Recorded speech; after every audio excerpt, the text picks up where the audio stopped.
आज आपण प्रश्नपत्रिकेचं विश्लेषण पाहणार आहोत. उत्तर दिलेलं आहे.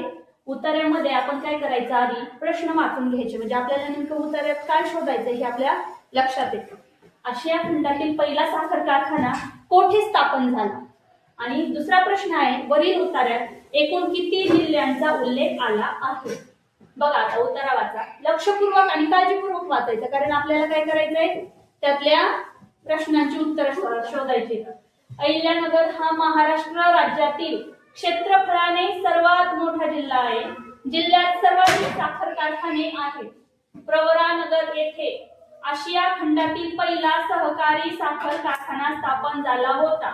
बघा, आशिया खंडातील पहिला साखर कारखाना कोठे स्थापन झाला? कोठे स्थापन झाला? प्रवरानगर येथे. सापडलं का आपल्याला उत्तर? आपण प्रश्न वाचून ठेवला होता म्हणजे आपल्याला लगेच सापडतं. अकोले तालुक्यातील कळसुबाई हे महाराष्ट्रातील सर्वात उंच शिखर याच जिल्ह्यात आहे. कळसुबाई हे शिखर कुठे आहे मग? महाराष्ट्रात. आणि सर्वात उंच शिखर आहे ते महाराष्ट्रातील, बरोबर? याच जिल्ह्यात भंडारदरा, निळवंडे, घाटघर अशी मुख्य धरणे आहेत. ही काय होती मग? आता तर कशाची नाव आहेत ही? धरणांची. भंडारदरा, निळवंडे आणि घाटघर. जिल्ह्याच्या उत्तरेस नाशिक व छत्रपती संभाजीनगर, बीड, पूर्वेस बीड, दक्षिणेस सोलापूर व धाराशिव आणि पश्चिमेस पुणे व ठाणे हे जिल्हे आहेत. आता आपल्याला दुसरा प्रश्न आहे, वरील उत्तरात एकूण किती जिल्ह्यांचा उल्लेख आला आहे? मग जिल्ह्यांचा उल्लेख, आपल्याला जिल्ह्यांची नावं याच्यासाठी माहित पाहिजे, बरोबर आहे का नाही? किती जिल्हे आहेत रे एकूण? 14. किती जिल्हे? 36 येतं. तर पहा मग हे जिल्हे कोणकोणते तर याच्यामध्ये आलेला. आता बघा, नाशिक आहे का जिल्हा? 1. छत्रपती संभाजीनगर 2. पूर्वेस बीड 3. दक्षिणेस सोलापूर 4. धाराशिव 5. पुणे 6 आणि ठाणे 7. आणि बघा, हे सोडून अहिल्यानगर हा पण काय आहे? जिल्हा. म्हणजे हे 7 आणि तो 1. किती जिल्ह्यांचा उल्लेख आला आहे? आपण गडबडीत इथले 7 वाचतो आणि तेवढाच पर्याय लिहितो, किंवा ह्या 7 आणि हा एक 8 आणि आणखी मग प्रवारा वगैरे त्यात मिळवतो. तसं काही करायचं नाही. नीट जिल्ह्यांची नावे वगैरे वाचून ठेवायची. चला पुढं. समजले दोन्ही प्रश्न?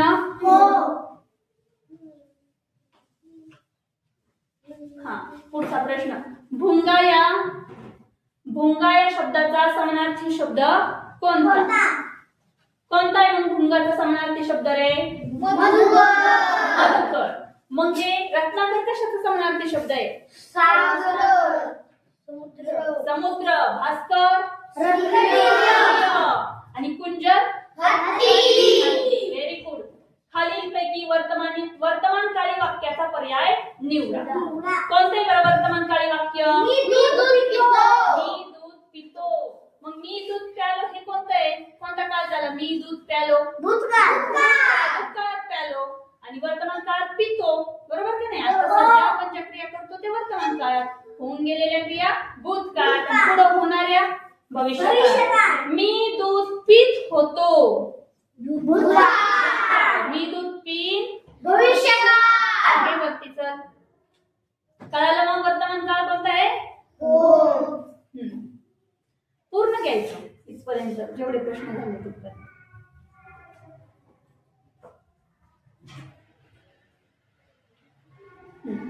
बघा, खाली दिलेल्या शब्दाला जोड शब्द म्हणून जुळणाऱ्या शब्दाचा पर्याय निवडा. नीट वाचायचं. जोड शब्द विचारला तर जोड शब्दच करायचं नाही तर आपण कुठेतरी टाळमाळ काहीतरी करून टाकतो, हे की नाही? इथं काय शेवट उच्चार सारखा येणारा शब्द वगैरे नाही. जोड शब्द नीट वाचायचा प्रश्न. जोड शब्द. ताळ मेळा होईल का? ताळ मेळा. ताळ माळा होईल का? ताळ माळ होईल का? ताळ तंत्र होईल. तंत्र हा जोड शब्द आहे, बरोबर? चला, पुढील शब्दाचा मुळाक्षराप्रमाणे क्रम लावल्यास कोणता शब्द तिसरा येईल? मुळाक्षराप्रमाणे क्रम लावायचा. मुळाक्षराप्रमाणे क्रम लावण्यासाठी आपल्याला काय माहिती पाहिजे? अ ते ज्ञ यांचा क्रम माहित पाहिजे, बरोबर आहे का नाही? चला, तर यात कोण पहिलं येईल? बघा, म्हणायचं डायरेक्ट. आता अ पासून आ पर्यंत तर शब्दाची सुरुवात नाही, क पासून आ पर्यंतच्या अक्षरांनी शब्दाची सुरुवात इथं नाही. मग क पासून पुढं. मग क पहिला आहे कावळा. आपल्याला किती नंबरचा शब्द लागतोय? तिसऱ्या नंबरचा. पहिला झाला कावळा. आता बघा क नंतर ख ग घ न च. मग 2 नंबर काय आला? च. चिमणी. छ ज झ त्र. ट ठ ड ढ न. त थ द ध न. प फ प. प आला का नाही? मग पोपट किती नंबर आला? मग 3 नंबर. हे शब्द व्यवस्थित कागदावर लिहायचे आणि त्याच्यानंतर याला नंबर द्यायचा आणि परत एकदा रिचेक करायचं. कळलं का? मग चुकत नाही. समजलं? मग कोण आलं 3 नंबर? पोपट. याच्यात आणखी आता समजा पहिला अक्षर जर सारखा असेल तर दुसऱ्या अक्षरावरून ठरवायचं. त्याहीपेक्षा वेगळा येऊन प्रश्न काय येतो माहितीये का? सगळ्यामध्ये अक्षर तर समान असतं सगळं, पण त्याला काना आहे. काही अक्षराला काना असतो. समजा च अक्षर सगळीकडे आलं, च अक्षराचे शब्द. मग एकाला काना असतो, एकाला वेलांटी असते. मग आता कसं ठरवायचं बरं? तर यावेळेस काय पाहायचं? 14 कधी माहितीये ना आपली? काना, पहिली वेलांटी, मग दुसरी वेलांटी, मग उकार. त्याप्रमाणे त्यावेळेस क्रम निवडायचा. कळलं का? ठीक. चला पुढे. खालील शब्दसमूह कशा खालील समूहदर्शक शब्द कशासाठी? योग्य पर्याय निवडा. गाथण कशाची असते? गाथण काजूची. मग करवंदाची काय असते? करवंदाची जाळी. गवताची पेटी आणि काजूंची गाथण. या पुढं रेडी राहत जा.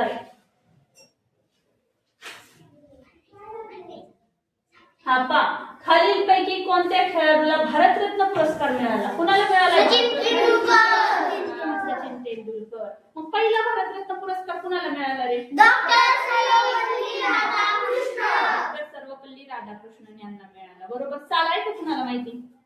किती आहे? 1954. तुम्हाला धडा आहे ना चौथीला? सचिन तेंडुलकरांचं काय आहे ते? कोलाज आहे का? कोलाज बनवलेलं. छान. चला घ्या पुढं. प्रश्न 9. खालील प्रश्नात रिकाम्या जागी योग्य शब्द निवड. बागेतील फुलांवर भुंगे बागडत टिंबटिंब करत होते. मग भुंगे काय करतात रे? कलरव करतात का केकारव का गुंजारव? भुंग्यांचा गुंजारव असतो. मग कलरव कुणाचा असतो? हंसाचा. केकारव मोराचा केकारव. आणि मोराची केकावली. बघा. आणि भुनभुन असते ती माशांची. बरोबर. चला पुढं. पुढील वाक्यातील विधेय भाग ओळखा. राजीव गांधी भारताचे पंतप्रधान होते. तर विधेय आणि उद्देश कोणतं याचं विधेय भाग? मग भारताचे पंतप्रधान होते. राजीव गांधी काय? मग उद्देश. जो काही याच्यामध्ये नाव असतं, नाव ते कशात असतं? उद्देश. आणि उरलेला भाग पूर्ण विधेय. समजलं? दुसऱ्याच्या कष्टावर स्वतः उदारपणा दाखवणं. वरती घे.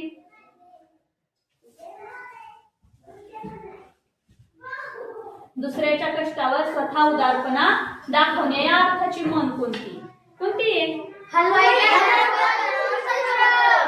घरावर तुळशीपत्र म्हणजे दुसऱ्याच्या कष्टावर स्वतः उदारपणा दाखवणे. बघा आता हसतील त्याचे दात दिसतील म्हणजे जो जसा कर्म करल त्याचे तसे गुण दिसतात. आणि शीतावरून भाताची परीक्षा म्हणजे पहा, छोट्याशा गोष्टीवरून सुद्धा आपण खूप मोठा अंदाज लावतो. बरोबर आहे. चला पुढं पहा. प्रश्न 12 व 13 साठी सूचना काय? परिच्छेदाची 2 वाक्य वाचा.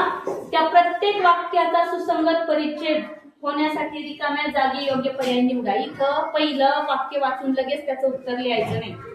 12 वाचायचा, 13 वाचायचा, दोन्हींवर विचार करायचा आणि मग दोन्ही याची उत्तरं लिहायची.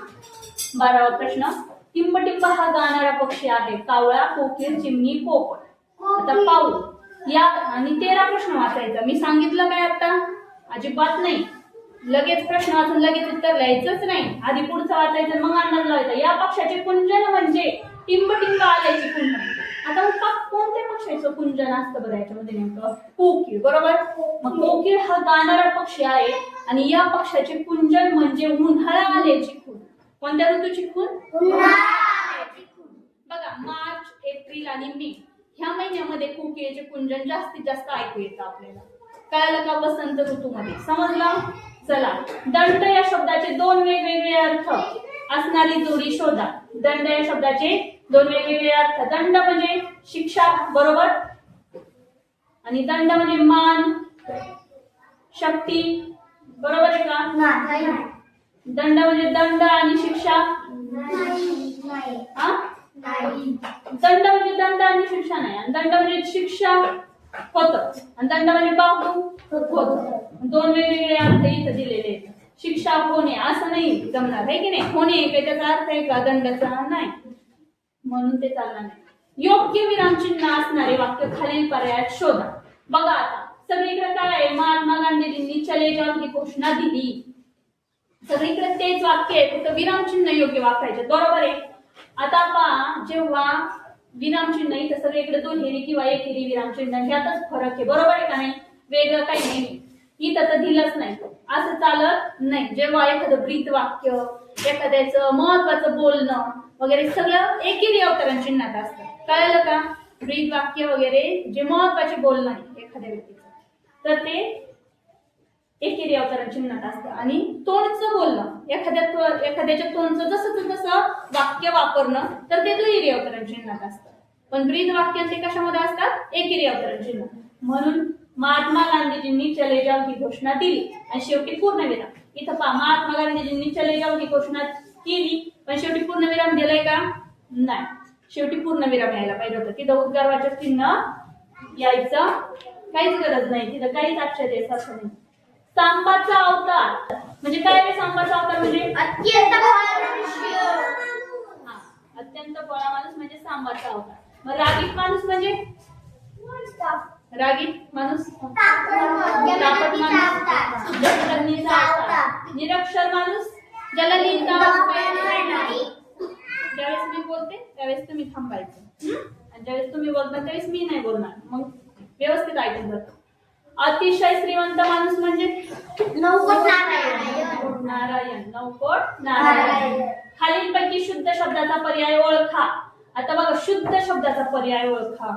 याच्यामध्ये शुद्ध लेखनाचे नियम येतात, ते तुम्ही थोडेसे बारकाईने वाचा. बघा इथं आकृतिबंध हा शुद्ध शब्द आहे, बरोबर?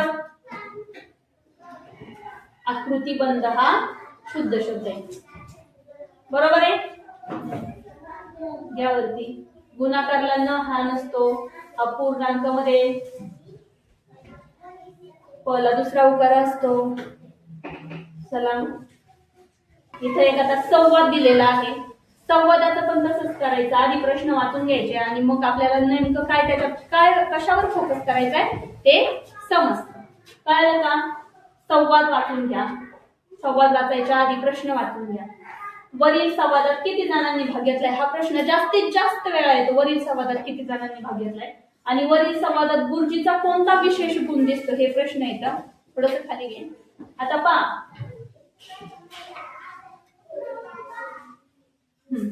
काय शोधायचंय आपल्याला? किती जणांनी भाग घेतलाय आणि गुरुजींचा गुण शोधायचाय, बरोबर आहे का नाही? आता आपण संवाद वाचू बारकाईने. किती जणांनी भाग घेतलाय हे खूप महत्वाचं आहे. इथं पाहिजेत ते स्वतः नाव आले म्हणून त्यांनी भाग घेतला असं होत नाही. पा, अरे रामू झाले का झाडांना पाणी घालून? हे कोण म्हटलंय? गुरुजी. हो गुरुजी. आता काय करायचे?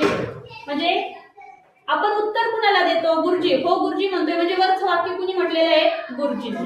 आणि रामूला विचारले म्हणजे खालचं वाक्य कोण म्हणते? रामू गुरुजी, बरोबर आहे. मग हे दोघं रामू आणि गुरुजी सापडली का दोन जण? आता आपण पाणवठ्यावर जायचे आहे. तेथे आपण पाण्याचे उपयोग व पाण्याचे प्रदूषण कसे होते याची माहिती घेऊ. आता बघा, नमस्कार गुरुजी. आता नमस्कार म्हणणार आहे का रामू? मध्येच कुणी बोलता बोलता नमस्कार नाही म्हणत. एक तर सुरुवातीला कुणीतरी आलं भेटलं का नमस्कार घालतो. बघा, नमस्कार गुरुजी, नमस्कार काका या. आता गुरुजीच बोलणार ना, गुरुजींना नमस्कार घातले म्हणल्यावर ते काका म्हणताय म्हणजे कुणीतरी काका आले. बघा, तिसरे काका आले इथं. नमस्कार गुरुजी, नमस्कार काका या. गुरुजी, शाळेचे नंदनवन केले तुम्ही, मुलांना कामात रमवलं, मनापासून केलेल्या गोष्टीला सुंदर रूप येतं का? हे कोण म्हणताय? गुरुजी. गुरुजी म्हणतात, खरे सांगू गुरुजी, हे सर्व पाहून गुरुदेव रवींद्रनाथ टागोरांच्या शांतिनिकेतनची आठवण येते. 4 वर्षापूर्वी हा 4 भिंतीमधला कोंडवाडा होता. तुमच्या कष्टांना आज अर्थ आला, सरपंच म्हणाले. बघा, आता सरपंच आहे म्हणजे काका ते वेगळे आणि हे किती जण झाले? 4 जण झाले. वरील संवादात गुरुजींचा कोणता विशेष गुण दिसतो? ते वर्गात अभ्यास घेतात, विद्यार्थ्यांकडून पाठांतर करून घेतात, शाळेत कार्यक्रम घेतात, मुलांना अनुभवातून शिक्षण देतात.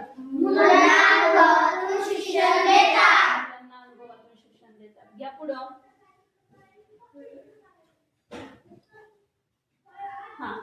पुढील वाक्यात एकूण किती नामे आली आहेत? नामे.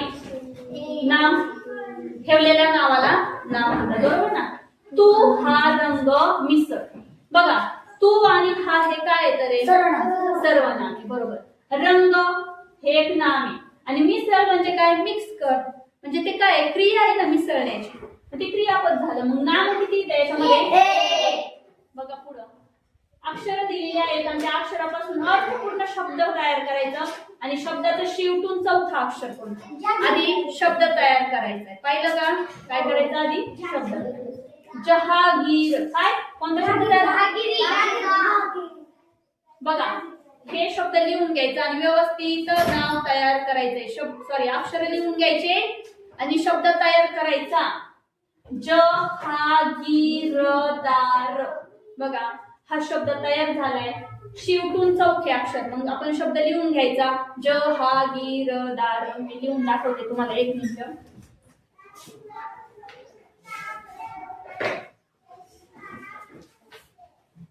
पहा, जहागीरदार.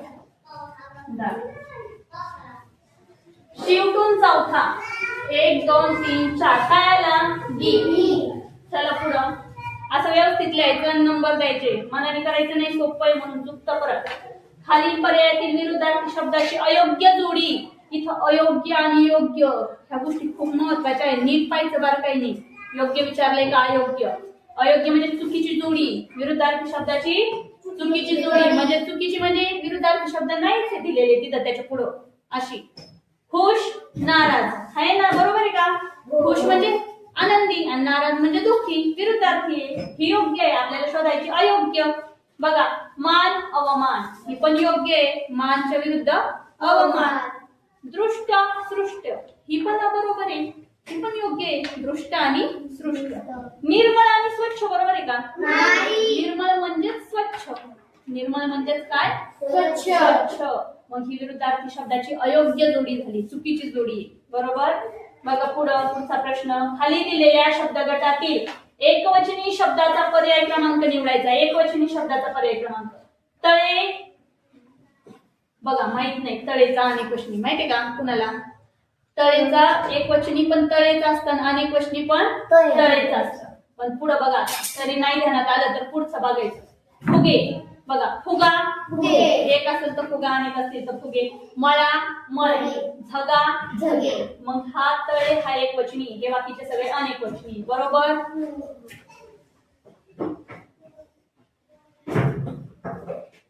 भाटी या शब्दाचा विरुद्ध लिंग असणारा पर्याय निवडा. भाटी या शब्दाचा विरुद्ध लिंग. विरुद्ध लिंग कसा? स्त्रीलिंग, पुल्लिंग म्हणजे विरुद्ध लिंग. भाटीचा विरुद्ध लिंग काय रे? बोका, भाटी. बोका, भाटी. मान जर असती तरी पण जमलं असतं, पण मान जरचा विरुद्धार्थी बोका झाला असता. कळलं का? मग उंटचा विरुद्ध लिंगी शब्द सांगा. सांडवी. मोर, लांडोर. बघा पुढचा प्रश्न. रिकाम्या जागी कोणता प्रत्यय लिहिल्यास तीनही अर्थपूर्ण शब्द तयार होतील? कोणता प्रत्यय? प्रत्यय पाठीमागून लागतो. मी नेहमी सांगितलंय, प्रत्यय कुठून लागतो?